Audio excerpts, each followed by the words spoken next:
Bienvenidos a su podcast Voces y Experiencias, un espacio pedagógico. Una cita es una forma abreviada de referencia inserta entre paréntesis en el texto y que se complementa con la referencia al final del capítulo o al final de todo el texto. Una referencia es un conjunto de datos bibliográficos que permiten la identificación de un documento. Se sitúa como una nota de pie al final del capítulo o al final de todo el texto. Pero, ¿para qué sirven las citas o las referencias bibliográficas? Bueno, para reconocer el trabajo de los autores de los que tomamos la información respetando sus derechos de autor. Sirve para unir, en un sentido más amplio, un trabajo actual con uno anterior. Nos sirve para evitar el plagio, haciendo un uso correcto y ético de la información. Adicional, nos permite identificar la publicación, demostrando que se conoce lo publicado sobre el tema de nuestro trabajo. Facilita la búsqueda de la fuente a los lectores del documento y demostrar su fiabilidad. Además, nos permite encontrar un documento en un catálogo de biblioteca. Debemos citar siempre una fuente de información ajena de la que tomemos una idea, teoría, dato o explicación, tanto si reproducimos literalmente un párrafo o incluimos una imagen o un gráfico, o como si utilizamos una paráfrasis. No se tiene que citar la fuente cuando la información que incluimos procede de nuestras propias ideas, conclusiones o experiencias, o cuando la información pertenece al conocimiento común o es de dominio propio. El anterior texto se encuentra en Román MJ 2022, Guías de la BUS, Bibliografía y citas, conceptos básicos.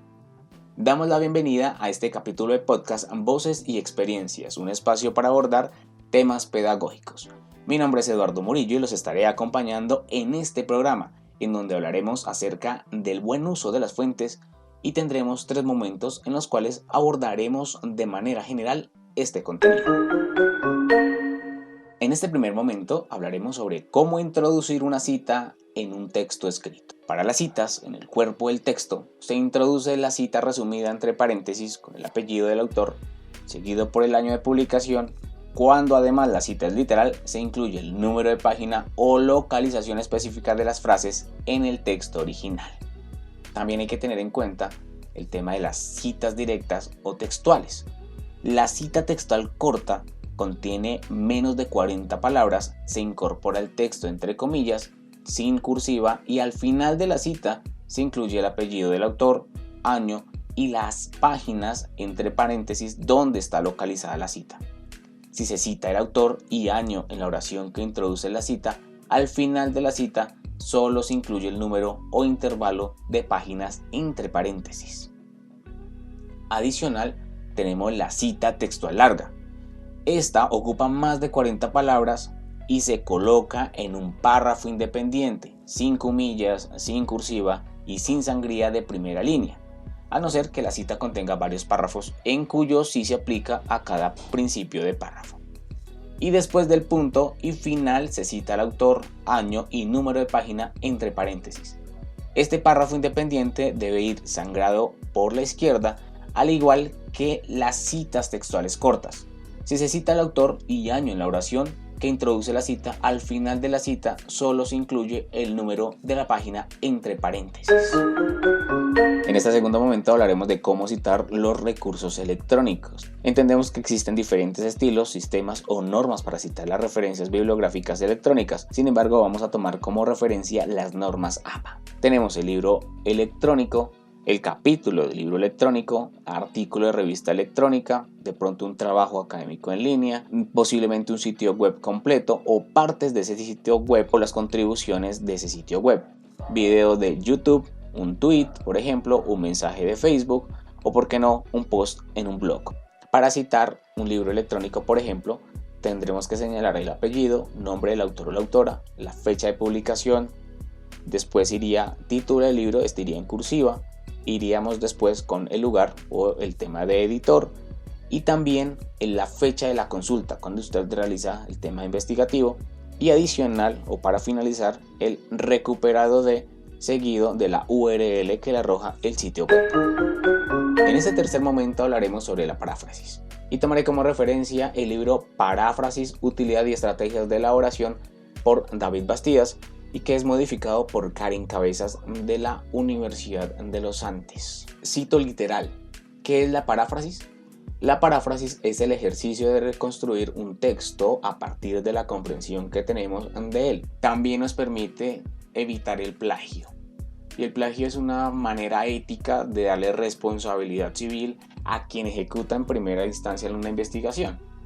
Yo creo que de entre las maneras en las cuales nosotros abordamos cualquier trabajo, siempre es bueno reconocer quién hace la investigación, porque aprovecharse de los contenidos de otra persona para sacar provecho propio, pues no es beneficioso ni para el avance de la ciencia ni para el avance de las investigaciones.